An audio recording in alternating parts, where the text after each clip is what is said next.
It's your boy Alex Thomas here, back with another video for you guys. I know I've been out of commission for a month and a half. It's been very slow. Obviously COVID, there's been no movies coming out. I've bought some movies, but it hasn't been enough to make a Blu-ray update. And there's been no new movies coming out, so I haven't been able to do no movie reviews. I haven't seen Tenet yet, so I haven't been able to do a review for that. So, it's been very slow for me this month. It's very, very slow, but it's been okay. I've been okay. I've been safe. I haven't been sick or anything. I've been going to work still, doing stuff like that. But it's October, so it's actually the perfect time to start reviewing some horror movies. So one of my favorite movies I'm going to review, and that's Nightmare on Elm Street. So let's go ahead and get into the review. Hope you guys are ready for this. Please tap that like button. Please subscribe for more. Let's get into the reviews, guys. Let's get it. Let's go. I said I'm reviewing A Nightmare on Elm Street, directed by Wes Craven, starring Robert Englund, Heather Langenkamp, Johnny Depp, and I absolutely love this film. This is one of my favorite horror films of all time. If I had to pick between top three, this will be in my top three, between Halloween, The Shining, and Nightmare on Elm Street. But Nightmare on Elm Street is a very interesting film. It's it brings the kid out of you, if I want to say. No, that's not right. That's not right. It doesn't bring the kid out of you. That doesn't make any sense. But I did see this movie when I was a little kid. It terrified the heck out of me. Freddy Krueger was very terrifying as a kid, but now I absolutely love it. I love this film. It really brings this Halloween spirit of me because how terrifying the movie is. If anybody had to ask between which horror film I recommend for people to see if they've never seen a horror film before, I would say Nightmare on Elm Street or Halloween. Those would be the two I recommend. Like I said, A Nightmare on Elm Street is about a group of kids. They're having these terrible nightmares. They're all dreaming about this one guy who had knives for fingers. He wears a dirty red and green sweater with a hat, and he's terribly burnt. And they don't know why they're all dreaming about this guy.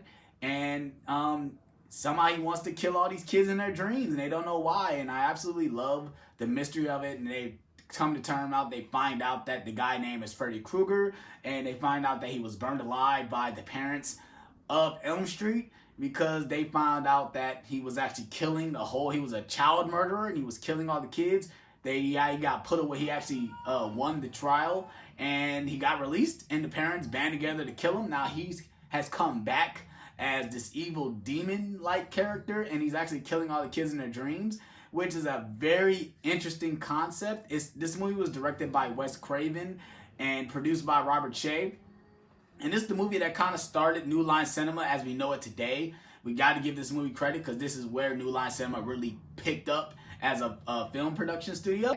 Wes Craven directed the heck out of this movie. Wes Craven, this is really what got him really on the map. Really, he's directed other films like The Last House on the Left. I think he did that before he did this. But this was the movie that really gave him the Wes Craven name. This really what gave him the status that he has, that he had. Now, rest in peace, Wes Craven. You will be missed. I absolutely miss you. This is the movie that really put him on the map.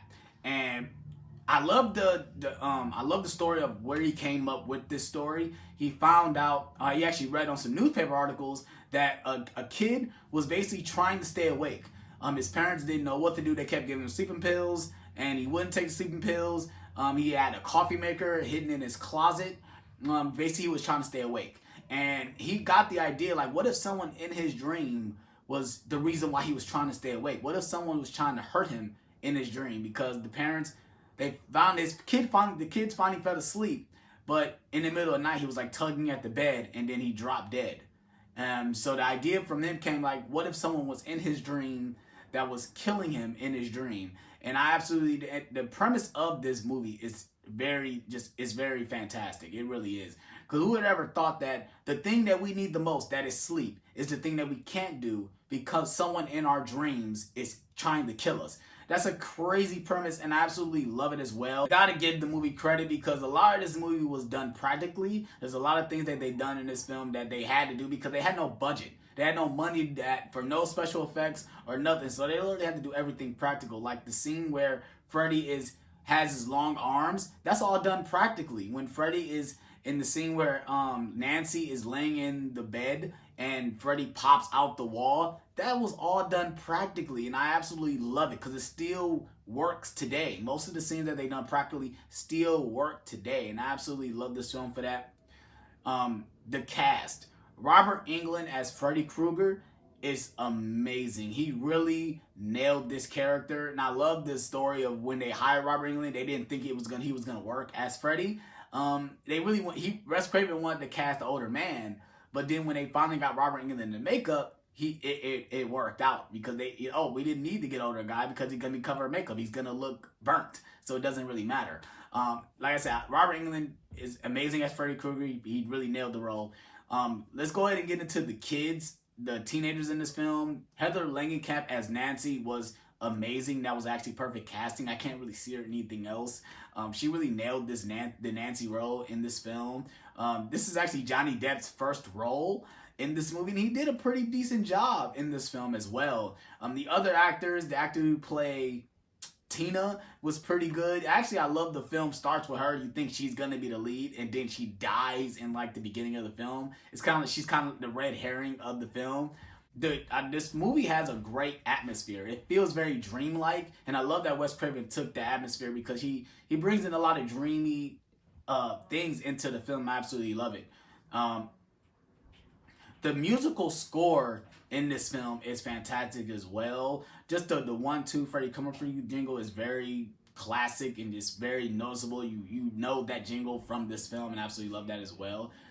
Going into some criticism I have over the movie is kind of dated. Some of the effects aren't that good. Like at the end where Nancy's monitor to get pulled through the door. It looks pretty silly now. It's kind of outdated a little bit. Like I said, that's only my little gripes. Overall, I absolutely love the pacing of the film. It is a very good pace. It's not very long, which is pretty good as well. It really jumps into the scares. It jumps into the plot very well, very into the film.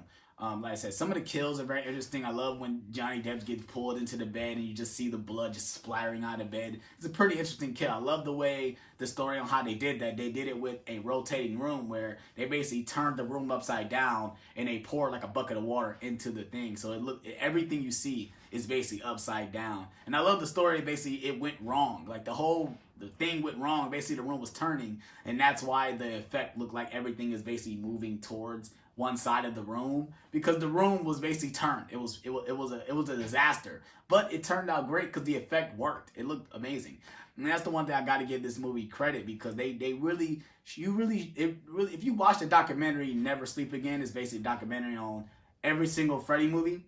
They go into in depth that they didn't have no money for none of these movies, so they really had to basically do what they had to do to make these effects work, and it actually worked. I mean, some of the effects do look kind of dated, but for the time this movie was made, and then the money they didn't have, they had to do what they had to do, and I really appreciate that. As me want to be a filmmaker, when you want to do what you have to do to put on the front of the screen, you just got to do what you got to do, and it actually works.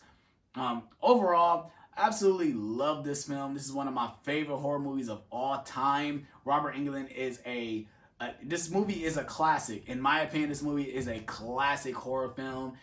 It put Wes Craven on the map. It put Robert Englund on the map. It put the Freddy name. Literally, he's an icon. He's a classic horror monster, basically, next to Frankenstein, next to Wolfman. He's up there with them as well. And I love this film. I don't want to talk about the other films. I probably won't be reviewing those other movies. I just really want to talk about this one because this is the movie that started it all. This the movie really started it all. It's very different from Halloween and Friday the 13th. This movie really gets deep within the characters, and that's the one that I gotta give credit to. These characters feel real. You really feel what they're going through. Every time you see Nancy throughout the entire movie, she looks like she hasn't had any sleep throughout this entire movie, and I think that's what the direction was supposed to. She looks like she's been through hell throughout this entire movie, and I absolutely love that. Overall, I absolutely love this film. If I had to give it a score, it will be a 9 out of 10. Like I said, I love this movie. It's a little criticism I have of the movie. The movie's not perfect, but it has its flaws. But in my opinion, I absolutely love it. All right, let me know what you guys think of Nightmare on Elm Street in the comment section below. If you guys haven't seen Nightmare on Elm Street, would you be willing to check it out? And if you do, let me know in the comments as well. Let me know what your favorite part of Nightmare on Elm Street is, and which one is your favorite out of the franchise. I would love to know in the comment section below. I hope you guys enjoyed this video. Please slap that like button. Please subscribe for more. Shout out to all my new subscribers. I really do appreciate you subscribing to the channel and checking out my videos. Hope you guys are being safe out there. Please be safe out there as well. We still are in the middle of a pandemic. This is not over. We're still trying to get over the hump of being a pandemic. Hope you guys are being safe.